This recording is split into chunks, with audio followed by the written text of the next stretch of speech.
Carolyn Butler-Madden, welcome to the Marketing Study Lab podcast. Thank you, Peter. Great to be here. Fantastic.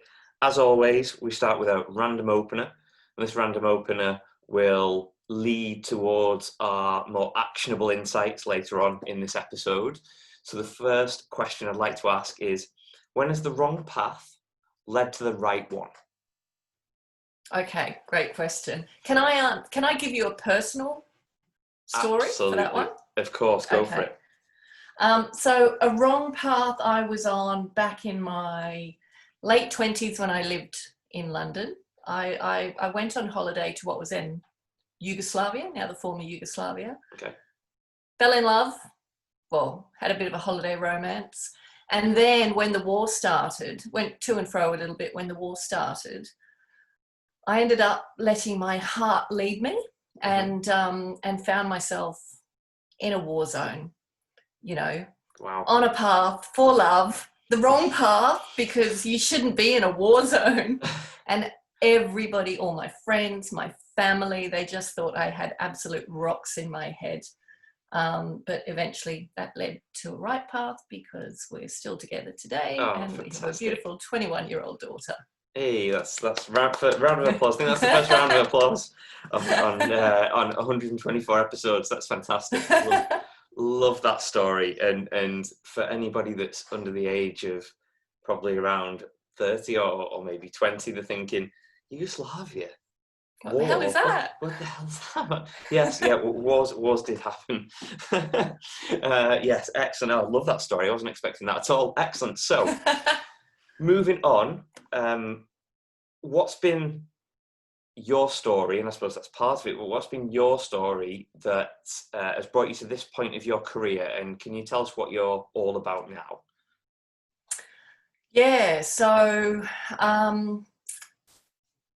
if I start with, I'll start with where I came from in the story. And I had a 30-year career in the agency world, marketing agency world. 10 years in London and about 20 years here in Sydney. Working with agencies initially, then running my own agency for 19 years.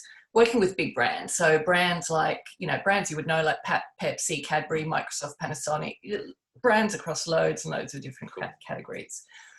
And it was a career that I loved. I loved the intersection of strategy, creativity, and results. I just got off on it. And I'd fallen into it accidentally.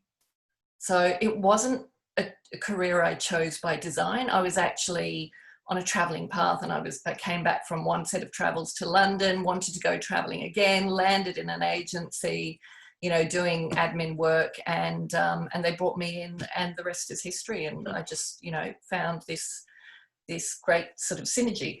But there was always a bit of a disconnect. So for me, it was kind of like, I loved what I did, but I was brought up with a strong sense of, a strong social conscience, I guess. And I landed up in advertising, the dark arts. Yeah. And it just, that was back in the 80s, and I just sort of compartmentalized my life and, went all in with my career. And then outside, I would be on protest marches, go to rallies, be, part of Amnesty International, do sort of activism and that sort of thing. And I just separated the two and thought that's what you did. And moved back to Australia, moved to Sydney, continued on my agency path. And then I think it was about 2009, we ran a campaign for a client here. It was a cause marketing campaign, and it wasn't the first one we'd done, but it was the first time that we were able to evaluate, to measure results, and it was purely down to the campaign. And those results were phenomenal. And I had a great planner at the time, and she did all this research on what was happening around the world and shared it with me. And I was kind of like, whoa. And so we ran this campaign. The results were amazing. And then in 2012, it had planted a seed for me. And I took myself off to Chicago, to the world's biggest social purpose conference, you know, cause marketing conference back then. And Peter, it blew my mind 100%, because what they were doing in the US over there was so strategic and was just completely different to anything I'd seen. And I just kind of went, oh my God, I found my place. This is what I want to do. You know, I want to use my skills. I want to use my knowledge. And it just made 100% sense to me. And I came back like one of those raving lunatic evangelists that, you know, after a while, colleagues and friends would be like, oh God, she's off again on her on her cause marketing tangent. Oh, this was so long ago. And so at that time, I had a small agency of 7 people. My team were 100% with me, all youngsters, you know, and I tried to steer the agency down that path, but it was way too early for Australia. We're really conservative over here. And yeah, despite working hard, you know, we got a few runs on the board, but it was difficult when your client's saying, we need a new product launch, we need a new campaign, we need this, we need that. Yeah, so it wasn't viable. And then there was a point where a few things happened totally outside of my control or my team's control, world events, and I was in a situation where we lost our biggest client after 20 years. And then our next client, they got sold, their change of ownership, and they got rid of the CEO, and that stopped. And then our next biggest retained client moved from Sydney to Melbourne, and that started drying. I mean, and it was kind of like the rug was pulled, and it was almost like, it actually felt to me like a bit of a come to Jesus moment, because it was my moment of truth. Okay. Because I knew I had to rebuild the agency. I knew I could do it. I'd done it twice before. And I just thought, you know what, I don't want to build up another general agency. And it begged the question, what do I want to do? And I knew I wanted to be at the centre of brands driving profit through social impact, which is now brands driving profit through purpose. And it ended up being a consultancy, which I rebranded as the Cause Effect Consultancy. And that's what it is today. We help business leaders define and articulate their purpose, their meaningful purpose, in a way that they can then integrate meaningfully through their business and leverage through their brand in a way that drives profit through purpose, so delivers genuine social impact, social change, and business success, win-win. Excellent. When you telling that story, it almost seemed like that was, in hindsight, always looking back is easier, but it almost seemed like those things were already aligned for this to be your main purpose in life. It can't, I don't know, it just felt like the pieces fell into place. And I won't pretend it wasn't easy, you know, because I had to start from scratch. I had to wind down the agency. I had to start from scratch. I had to build from scratch. I didn't even know what I was building. I didn't have the client base to start with, and I'm the income earner in our family. And it was scary, you know, financially, it was not an easy, for a couple of years, it was touch and go there. But everyone talks about purpose, and it makes such a difference, because you are just, my daughter and husband will tell you I'm just driven obsessively. Because it matters, you know, you care, and it's like, it means something. I love that. I absolutely love that, and I'm so glad the way you explained that, and I might even start the show with that. or put an alert or something to people, Yeah. because that's the bit. Although we'll get into some actionable insights the next part, but that for me is needs to be highlighted for everybody that wants to build something or make something or find what they're on this planet to do.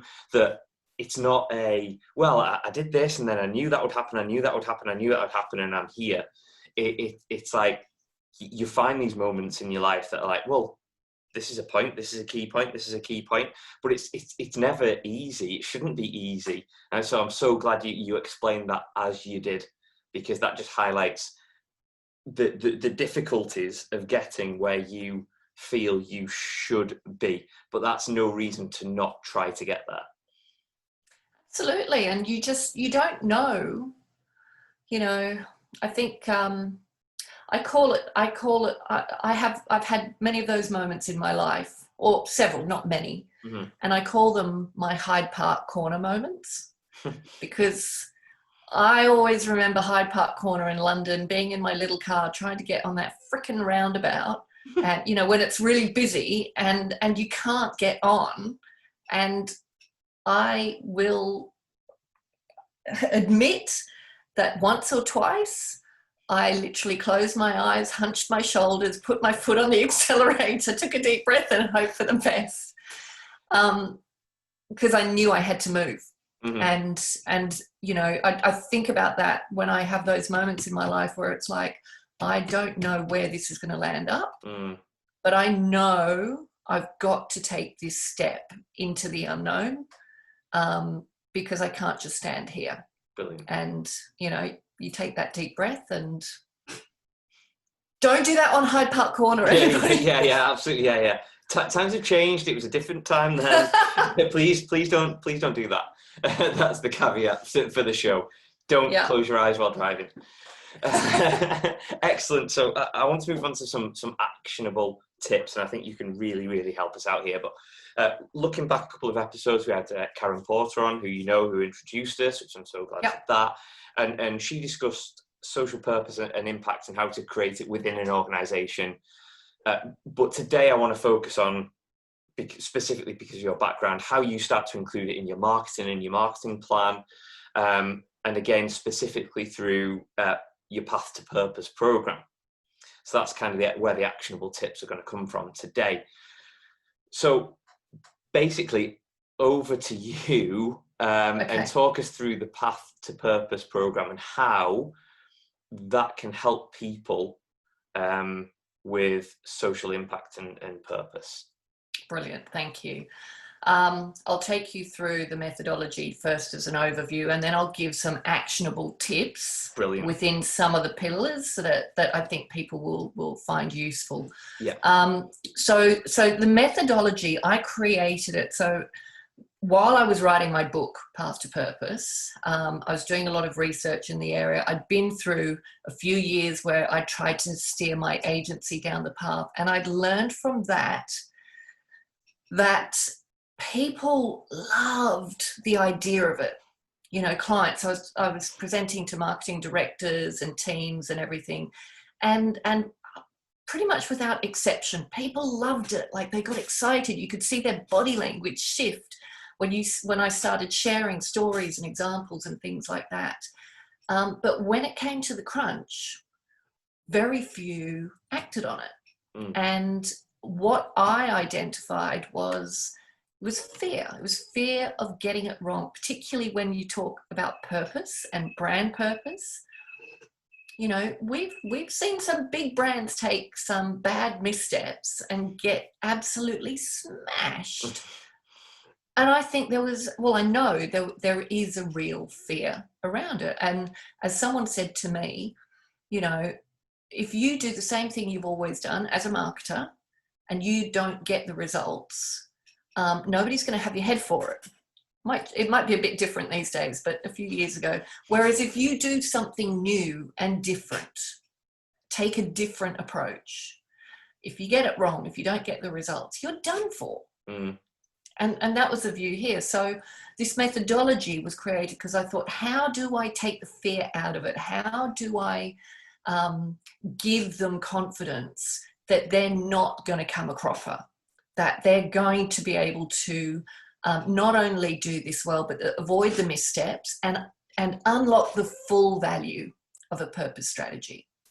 And so the methodology is, and I developed it through, obviously, my own experience in marketing, but I also looked at some of the best brands in the world and how they've approached this. Okay.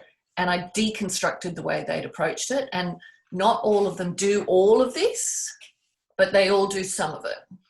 And, you know, this methodology, if you actually take this approach, you can do it with complete confidence and yeah, avoid those missteps and unlock so much value. So it's a 6-step methodology. The first pillar is brand positioning. And that's because you can't just add purpose as a plug-in or a plug-on, which so many do. You know, I can't tell you how many businesses I know who go, yeah, we're purpose-led. And then you see what they mean is they have a purpose statement, which is a passive statement of context about their products or services, which just really, I find so frustrating because they just don't understand what they're missing. So it's about brand positioning, and it's about making purpose front and center of your brand, but also making sure that you've got all the other elements of the brand so that you've got the whole picture. And I've got a 1-page framework, which is a brand purpose blueprint, which I won't take you through the whole thing because it will take up too much time. But I will take you through the centerpiece of that framework later, and I'll come back to that tip. So cool. First one. Can I just ask? So, if you're speaking to a company, I'm guessing they already have some sort of brand guidelines or brand positioning. So, is this moving away from that, or not plugging into some kind of social purpose, but aligning to a social purpose, or is it looking at it completely differently? This is looking at it differently. So okay. I find that the clients I'm attracting here, so even though my background is working with big corporate brands, my sweet spot has become medium-sized organizations who are big enough to make a difference and small enough to be in that mindset of we will open up the whole business for this. Yeah. And often those clients also don't have a sophisticated brand. You know, they're doing business successfully, but their brand is not a fully formed brand. Yeah. So they're open to that. Or startups. So I'm working with one big business who has a new startup brand within their corporate business. Okay. So cool. That's another one. But if you've got an existing brand, you can look at it through the lens of the framework and see which bits it doesn't mean you have to cast everything out. You probably don't, but it's how you put it together. And it just makes sense when you see the framework. Cool. But I'll come back to the tip on that. The second pillar is people and culture. So this is about bringing your people on the journey. A lot of marketers go to me, oh, surely the second pillar should be marketing, shouldn't it? And communications. And I'm like, yeah, no. Get the inside right first. Yeah, exactly. That's it. Get the inside right first. And, you know, if you can bring your people on the journey and if you can share a draft positioning with them that is not locked and loaded, but is still fully formed enough for them to get and understand, if they can then contribute that to that, they will have such ownership of it, and they will contribute ideas that, you know, you wouldn't believe. The third pillar is partners in purpose, and this is about finding your ideal impact partners. So, you know, if you are going to make impact, you know, social impact in the area of education, nobody expects you to have the skills to do that. Find someone, find an organization or a few organizations who are already doing that and partner with them. So that's about finding them. The fourth pillar is customer experience, and that is about, your customer journey. And if you are truly purpose-led, purposeful, not somewhat an organization that has a purpose statement, it's such a difference, then it's got to be part of the customer experience. And I'll share an example which will make sense. Then marketing and communications, and how you frame your marketing is key, and I'll give you some tips on that. And then finally, number 6 is impact and performance. So metrics, goals, how you communicate that, results, how you communicate that. So those are the 6 pillars. Okay. And then if we zero in on some of them, and I'll share some of the tips. Yeah, absolutely. So with brand positioning, the centerpiece of the one-page brand purpose blueprint framework that I've created is a pyramid. For want of a better word, I've called it the very catchy name of the VM2P pyramid. I don't know, I've got to work on a better word, better name for that.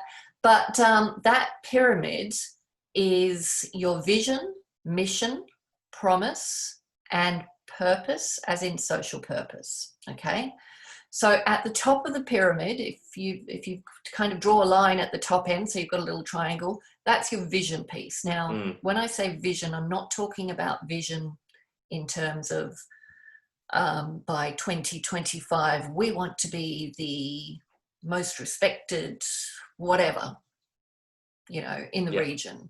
I'm talking about a vision of the kind of world that you care enough about that you want to contribute to. So it's an external facing vision. And it's big and bold. It's bigger than you, way bigger than you. Okay. Or it's a belief statement. Okay.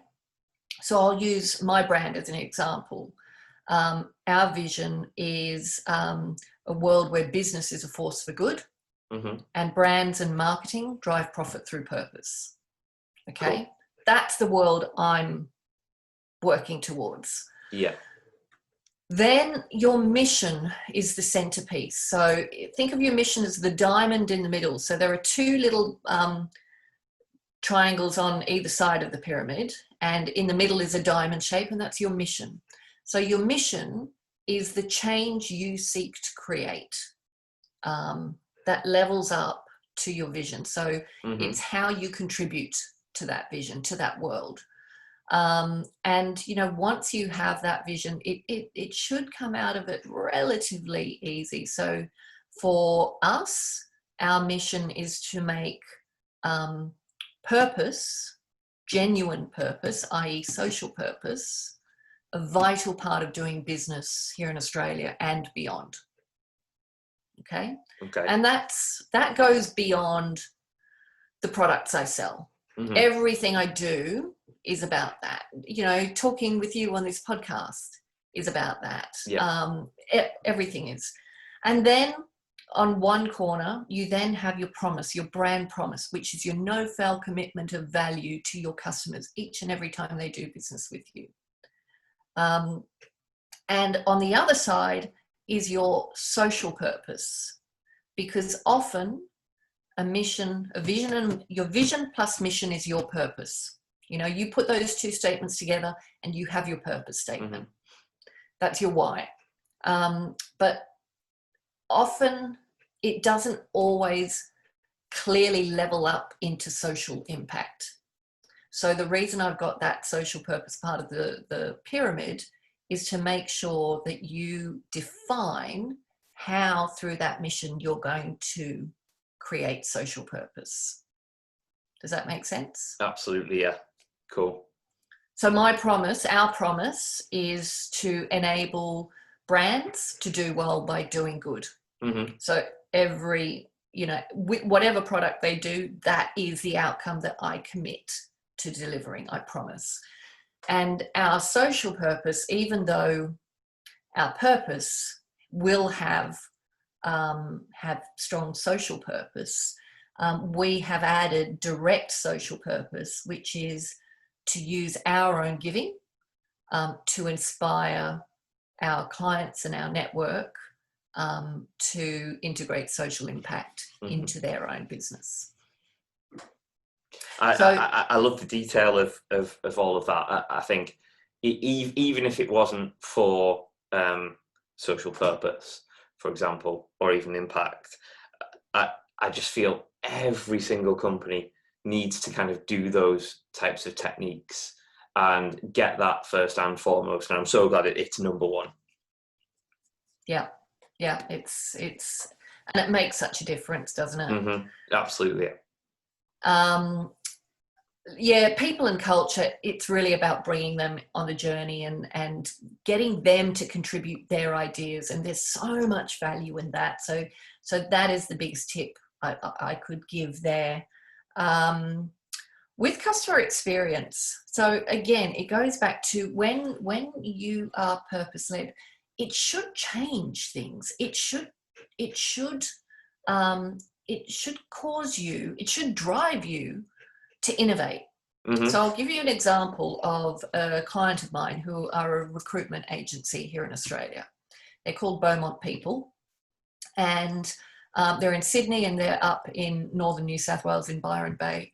And there are about 40 people in their organisation, and they've been around for a long time. They're a successful business. They're very much people focused.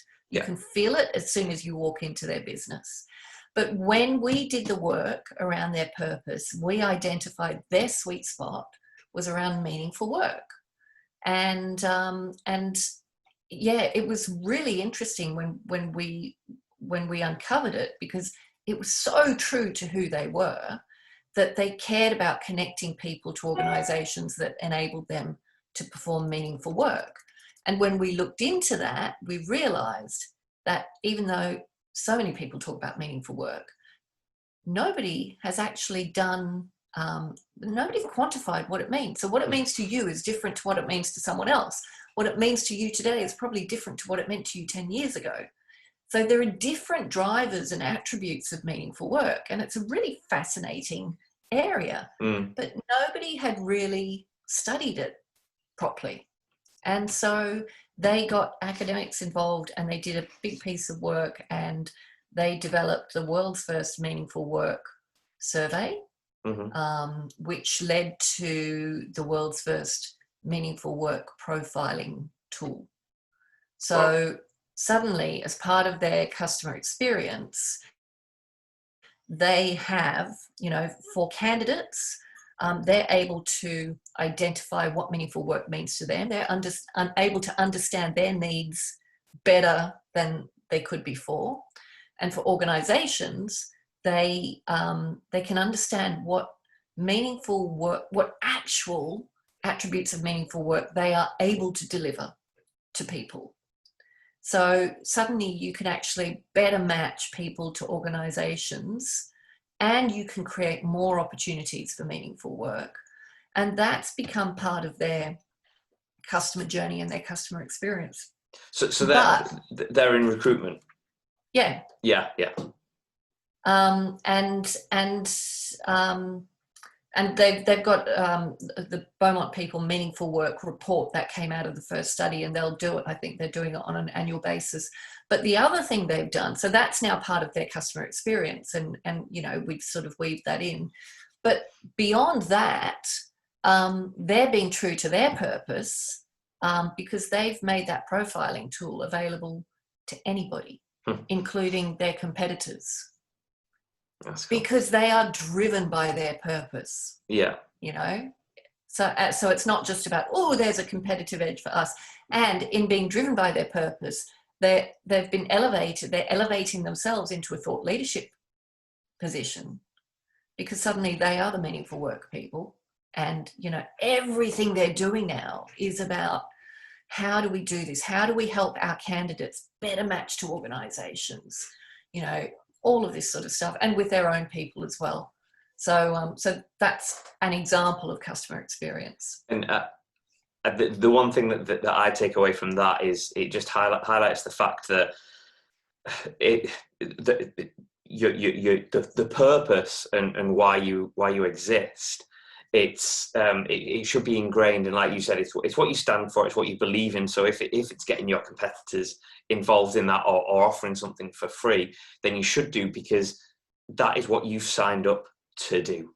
That is it doesn't necessarily matter, you know, what the profit, the outcome, whatever it is. You need to stay true to that, and staying true to that means a whole host of positives come out of it, because you're not focused on the people that don't want to do business with you. You're not focused on wasting your time on people that aren't interested in it. Therefore, you should see a return on investment. You know, and it's crazy to think that people don't have this purpose that they stay true to, because it gets rid of any blurred lines. It gets rid of any ambiguity over what you actually do or what you stand for. You want that, you go to them. 100%. You're people like us. That's how I frame it. Yeah, absolutely. Seth Godin. Yeah. You know, love it. I can see you nodding, another Seth Godin fan there. But yeah, you're people like us, and that's actually the first step of the brand purpose pyramid. The brand purpose blueprint is define your people like us. You know, not just who they are on demographics and needs. Go further with their deeper desires, and most importantly, their narrative, because they're your people. Yeah.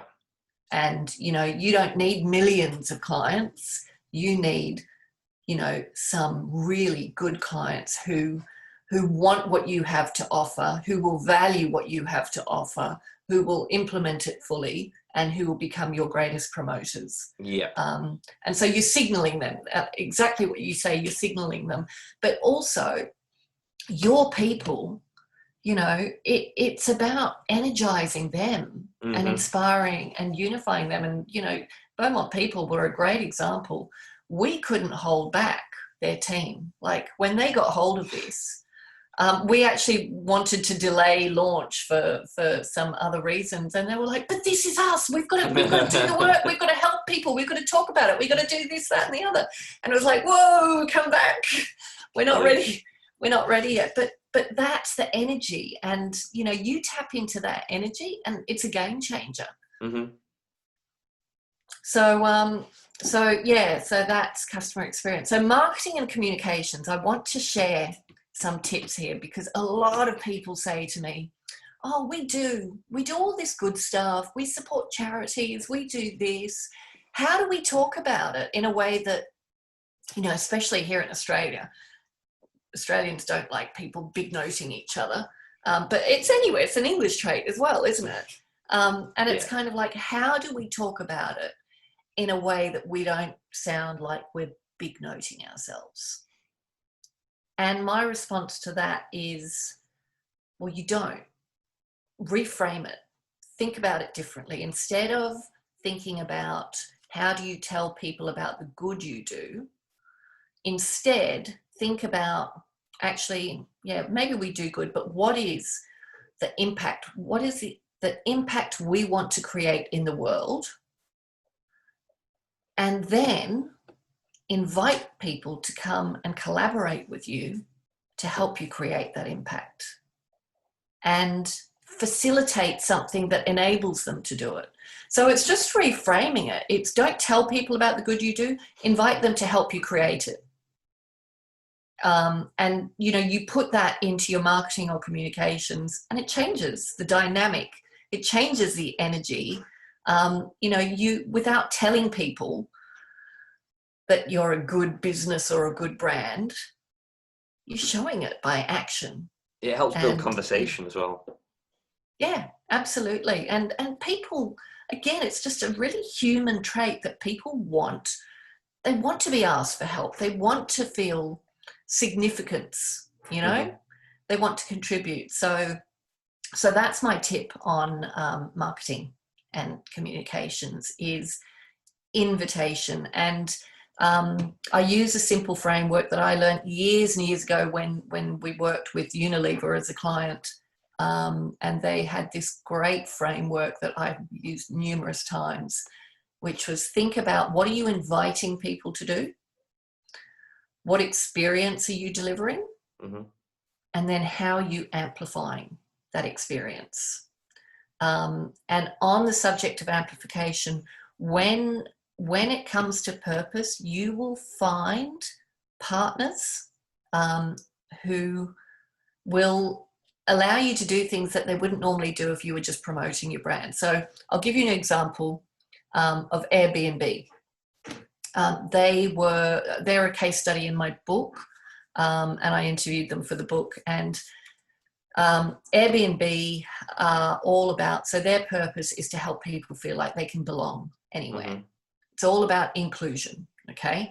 And in different markets around the world, they've brought that to life in different ways. Here in Australia, about 4 years ago, they brought it to life through the lens of marriage equality. So Airbnb, when they launched in Australia, the first people who came on board with them were the LGBTQI community.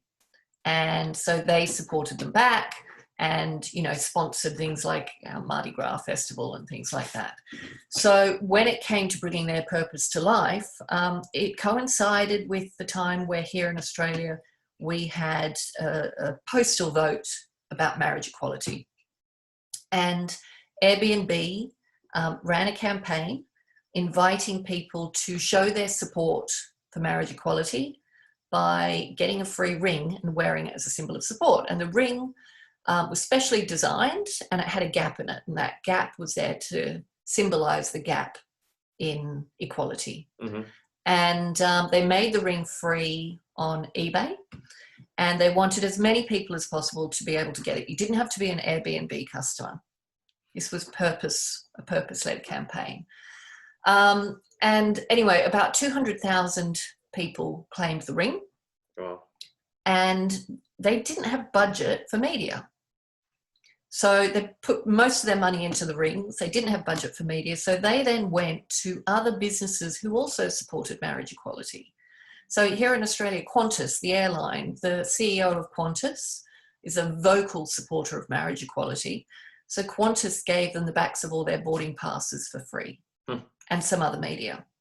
ANZ is one of the big banks here, and they're also big supporters of marriage equality and the LGBTQI community. And they gave them access to 1,500 automatic telling machines to communicate the message. Fairfax are a big media group. They gave them access to display advertising. Google gave them their top 25 YouTube influencers. Marie Claire gave them a spread, and on and on and on. And they unlocked $7 million of media value for Zip. So that's the partnership side. It's like, you know, when it's for a cause, find the organizations who care about the same things you care about. And they'll open their channels for the right message. So that's the partners. It's a win. It's a win-win, really, isn't it? Nobody loses in that instance. Those channels and those elements of communication. Yeah, people can pay for them and do pay for them and will pay for them because they are prime spots. But I used to have this conversation when people used to call me years and years and years ago, and I'm pretty sure you had a similar thing where they'd say, do you want this slot in a trade publication or magazine or whatever it might be? And you were like, well, how much is it? What's going to be the ROI? What's the audience, et cetera, et cetera. And they were like, this, and this. And I was like, well, I'll tell you what, if you give me the first one for free, we'll see how that goes. And then if we do get what you say we're going to get, then I'll happily pay for the rest of the year. Oh, I cannot possibly give you it for free. It's like, well, you can. Like, it's not like you have to pay for something. You could if you wanted to. Exactly. You're just not willing to. But you put that purpose there, and it's like, well, of course, have whatever you that purpose is, like you said, unlocked doors that if you were going in and saying, yeah, we want to sell more rooms, can we have this? No, you can't. So that's just, again, a prime example and rationale for how important these things are. So that's it, I think. So the one thing I would say about marketing as well is, and it sort of backs up what I said before, is instead of communication, think of collaboration. And instead of advertising, think of advocacy and action. So advocacy and action over advertising, collaboration over communication. love that. And that just puts a completely different spin on things as well when you start to get those changes just in words, and that's how important words are. And we know, being marketers or ex-marketers, how important words and keywords are, and those are similar in what they do, but hugely different. Massively. Massively. I love that. That's excellent. I think that's an excellent place to stop and pause, and then move on to some quick fire questions, if that's okay with you. Yep. Brilliant. Okay. What's that source of info that you can't live without?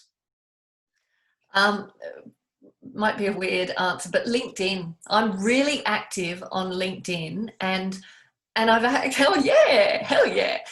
But I have, because it's such an important place for me, I actually spend quite a bit of time reading content of people who are not in my game. And it's just opened my world, like, to all sorts of things. So yeah, LinkedIn. And it's I find LinkedIn very, very friendly and very open if you're talking to people for the right reasons. Yes. But my tip for this episode would be, don't go on LinkedIn and send everyone a message saying, do you want to buy my stuff? Please, please don't do that. Because if you send me that, you'll just get a response that says, you're a bad boy or girl, don't be doing this kind of thing. Exactly. It's where you can share your value, like freely share your value. Absolutely, yeah. Bang on. Have a purpose on LinkedIn. Yes. Yes. Fantastic. What was the last thing you remember Googling? Oh God. And you know what? I Google everything. Everything. My daughter asks me questions and I'm like, Google it. Yeah, absolutely, yeah. And but the last thing that I Googled, and I remember because it was a weird one, it was, do animals need to feel safe? Because I was, yeah, they have empathy. Like if you've got consciousness, and it's because I've been doing some purpose development work for someone, and there's this whole idea of safe environments and what safe environments can deliver. Anyway, so it's all connected to my work. But yeah, they do need to feel safe, and empathy. Like animals have. I discovered some interesting stuff too. That's cool. Everyone's Googling, do animals do they need to feel safe and all that? Brilliant. Love it. If you could tell your 10-year-old self one thing, what would it be? Oh, my 10-year-old self was racked with insecurity, and it was like, you know, I was this skinny, just didn't feel like I fit in, and, you know, I'd lived in different countries, and so I was always a little bit on the outside. I would tell her, stop worrying about you and stop worrying about whether you're enough, and start being curious about the world around you. I like that. That's cool. Very good. What's the most important thing to know about marketing right now? So, for so long, marketing has been about making better things, you know, finding that point of difference. How do we innovate? How do we make our product better than our competitors' product? And it's just, we've all been focused, business and marketing, on making better things. And I think the world has shifted. You can feel it in so many different ways. Stop thinking about how you can make better things and start thinking about how you can make things better, really better, genuinely better. Yeah. Because making better things doesn't always make things better. Yeah, that is very true. Excellent. And on that note, final question and most important question, and that's a nice lead into it. if people want to find out more about you, what you do, where are you pointing them? Where should they go?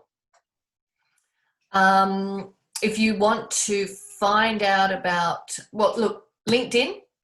I'm really active on LinkedIn. I share a lot of free content, insights, resources, examples. So I'm the only Carolyn Butler-Madden there, so you'll find me easily.